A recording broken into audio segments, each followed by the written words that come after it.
Ce Grenoble-Colomiers constitue l'un des chocs de cette 13e journée de Pro D2, un duel au sommet avec la possibilité pour les Grenoblois de reprendre les commandes du championnat, alors que les Columérains peuvent s'installer sur le podium en cas de performance. Un choc qui débute sous les meilleurs auspices, beaucoup de jeux, surtout de la part du FCG qui a lancé l'action sur une touche.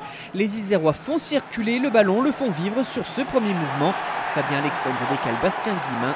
Au bout de 2 minutes, déjà le premier essai. La 20e minute, 10-6 pour Grenoble. Colomiers souffre en défense à l'image de cette percée de Lola Guivicinia. Énormément de puissance et de détermination. Lilian Sasseras est pris haut par Jean-Pierre Pérez, ce qui lui vaudra un jaune. Avantage laissé, cela permet d'optimiser ce surnombre sur les extérieurs. Au large, Loïc Godener fait les efforts et marque le deuxième essai. On est dans la continuité, c'est un ballon de relance. Ali Ose donne après contact à Fabien Alexandre qui peut lui aussi transmettre à Lilian Sasseras. Grenoble est intenable, veut se reprendre après sa lourde défaite à Perpignan. Encore une fois, après avoir fixé la défense, du jeu au large et de nouveau une situation de surnombre pour le doublé de Bastien Guillemin. Bientôt la demi-heure, Grenoble veut déjà enfoncer le clou, sentant que Colomiers n'est pas dans un bon jour. Tout était parti d'un maul pénétrant, un renversement. Et Faka Thomas Lolo dans son registre de la puissance. Le Pilier marque déjà son 4e essai de la saison. Les Columérains sont piqués au vif, ils font le choix d'importer suite à une pénale touche. Ils n'ont eu que de rares occasions, privés de munitions, sans cesse maintenus dans leur camp, obligés de défendre face aux assauts répétés. Mais eux aussi ont des perforateurs comme Stéphane Onambélé. Un geste cette fois de dépit de Jonathan Fama Touaïnou, le coup de poing dans le visage de son adversaire, carton rouge logique sorti par Monsieur Gasnier.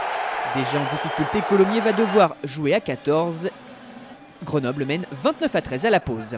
Le FCG adepte des bonnes entames de période comme en début de rencontre. Cela repart fort. Burton Francis inverse sa course pour insister sur le fermé.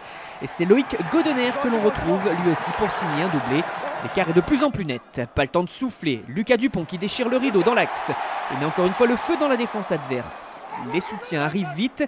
Lilian Sasseras vers Lola Guivicinia qui s'allonge du mieux qu'il peut pour le 6e essai de Grenoble. Il ne faut pas attendre très longtemps pour assister au 7e. Toujours beaucoup de cœur des Grenoblois. Avant les 3/4 déroule un jeu de mouvement. Il domine dans tous les duels et cette fois c'est Nuku Swerling qui s'arrache. Il n'y a plus vraiment de suspense. Le staff du FCG en profite pour faire du changement, reposer certains cadres, donner du temps de jeu à d'autres, mais la même efficacité, ce jeu de passe fluide et le triplé de Bastien Guillemin.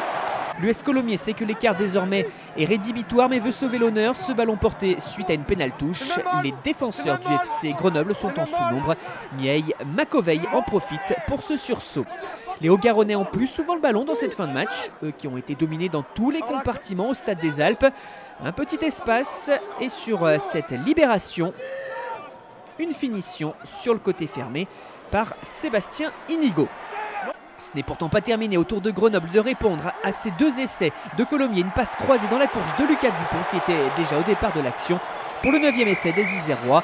Un score final de 58-23, bien entendu synonyme de bonus offensif, le 3e de la saison pour le leader grenoblois.